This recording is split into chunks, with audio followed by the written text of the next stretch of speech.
I'm Robert Fernandez. I'm Jim Babb. This is Mateo, my son. We got a list from a local charity here in Philadelphia. We got donations, we put money together, we bought food, we packaged it, and we delivered it individually to each family. 20 families. So far we're about 15, and we have about 5 more to go.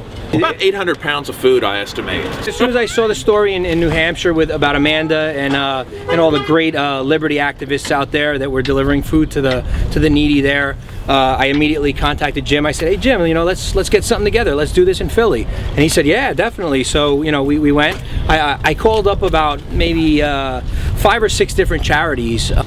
So I finally did get in touch with one charity. It was St. Francis Inn in Philadelphia, and I spoke to a girl named Kelly there, and she was ecstatic about it. She loved the idea, and she contacted the families first to make sure that they, you know, gave their permission to give the list of you know, to give their names to us. So they all gave permission. They were all, you know, very grateful for it. And I ended up getting the list. You know, I let Jim know. I said, I got a list. We got 20 families. You know, let's do it. So we put the chip in. You know, we got some donations from some great folks, and you know, thanks to everybody who gave a donation or everybody who participated.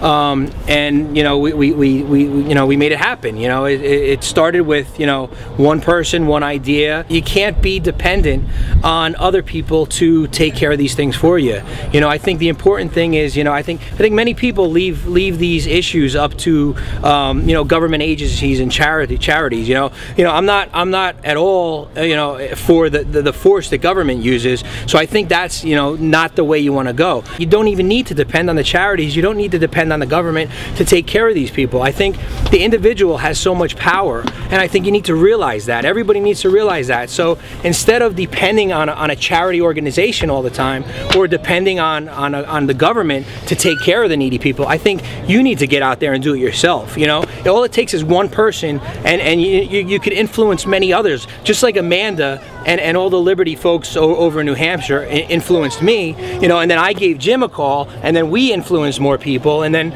you know, it kind of took off. It takes off from there, and I think that's the best way. Now we're talking about doing it on a regular basis here, and other people in other cities want to do it too. So, you know, these good ideas are contagious. So if it could reproduce, and, you know, a couple guys become 10 guys, become 100 guys, become 1,000 people, we're going to really need these people out there working when the money runs out, because unfortunately the people that are dependent on something that mathematically can't exist indefinitely.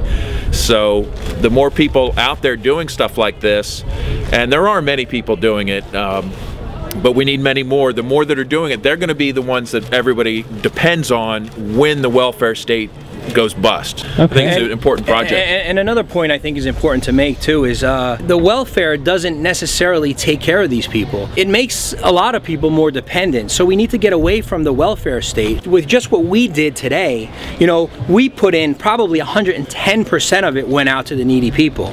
You know, because we put in our own effort. You know, everything that we did today, you know, we did get charity, we did get some donations, but we put in a lot extra than that. There was one woman that has nowhere to live. She's in a shelter, and the shelter kicks her out during the day. So she's walking the street all day with her 2 young children. When we heard that, we immediately ran out. I ran out to Target. I got some sweaters for the girls. I mean, we went out of our way to do, you know, even extra than the money that was provided for us. You know, as an individual, we have so much power. You know, I feel like so many people are so charitable, and they're willing to do these things, and they want to help people out. And you know, a lot of them just kind of, you know, give their money to a charity and hope that it goes to the right cause, or they, you know, the government takes money from them, and they're hoping that money is going to the right cause. Well, you know, as far as the charity is concerned, a lot of them probably are giving the money to the right cause, but the government sure as hell is not giving the money to the right cause. We're going to the actual families, and we're handing them their food. You know, they're seeing the faces of who are the charitable individuals who are helping them, and I think that's also an important connection. You know, so I think we have to get away from, you know, the violence and the force that the government uses to take money from people who would otherwise be willing to give this type of charity, you know, 100% of the charity. We can't use force on people to take money from one group of people to give it to another, because no matter how you look at it, force and coercion is immoral. No matter how you look, it doesn't work.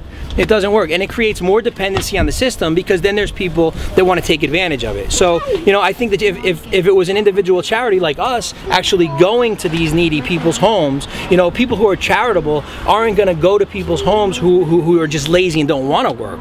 You know, we're going to make it a point to look for people who are truly needy. You know, so we don't create, you know, charity doesn't create the dependency. It's the government that takes money from one group of individuals and gives it to another group of individuals. That's what creates a dependency, and we need to, you know, get away from that. These people, it's kind of struck me as, you know, not really dependent types, but just in a tough situation, in a transition. And I thought, what better way to welcome someone to your community than to show up and be like, hey, here's some food, glad to have you. I think those kind of things can really go a long way. I know if I was in a foreign country and maybe I didn't speak the language, just having some nice people show up and offer some genuine kindness would really make a difference to me. I mean, we've got millions of people in need right here in this area. There's a ton of room to expand, and looking forward to doing that. Well, you know, we have a Facebook Philadelphia Basket Brigade. I think if you Google it, it might come up, but really people could just make their own effort. You don't necessarily even need to join up with us. What you really need to do is say, look, you know what, now with social networking and the tools that we have, really anybody can do this. Throw up a chip in, email it to your friends, be like, hey, I'm gonna, you know, got this idea, you want to help me out? And most people are like, wow, that's cool. Like they're excited to be part of it. So people are just waiting to be asked. They're waiting to be able to join into something that they know is a good value, and when it's your friends, your family, you know it's going to be going exactly where you want it. It just makes a lot of sense. It's all about the individual. You know, the individual has so much power. Like I said, it started with one idea, and we were able to go out and feed 20 families, 20 needy families, just from one idea from one individual, and then other individuals got in and participated. So you don't need us. You don't need the government. It's up to the individual. Your idea and your thoughts are more powerful than you could ever imagine. Well, I think this has been a great learning opportunity for the kids, and so that's kind of a selfish motivation, but I think it's a great opportunity. The kids have been so excited about this. They've been helping us put the baskets together. How many of those? How many, what is it, string And you want to beans? put the heavier stuff in first. How many string beans? Like, One. They've wanted to carry the stuff as we go to the doors, and I think this is a great learning opportunity, and I'm just really glad to have my whole family involved, and the Fernandez's family, and Adam and everybody else that's been with us. It's been just a great time to be together and to do something like this. It's real important to get kids involved in things like this. You know, I mean, it's, you know, charity is such an important thing, first of all, you know, and for kids to learn and see how some other people live. You know, it's something that a lot of children don't experience, and I think to get them involved, that's one way that they can get a good feel of it and learn how true charity is really accomplished, as opposed to force and a barrel of a gun pointed at your head. My name is Adam. I'm here with Truth, Freedom, Prosperity. This is the Philadelphia Basket Brigade. We've got 3 cars right now, and we're just going to try to do what we can to help people out. Working with the people you live near, I mean, that's what it's all about. We don't need to have, you know, millions of people under one ruler. You know, we can all, you know, live our own lives and work cooperatively with the people around us. I think it's realistic, and I think it's a total possibility, and I think it would be an awesome future, and that's what I want to work towards. It's a big help. You're a big help, and we greatly appreciate it. Thank you. Thank you. Merry Christmas. Merry Christmas, Mark. Thanks, y'all. Okay, you're welcome. What was your favorite part? everything. Freedom!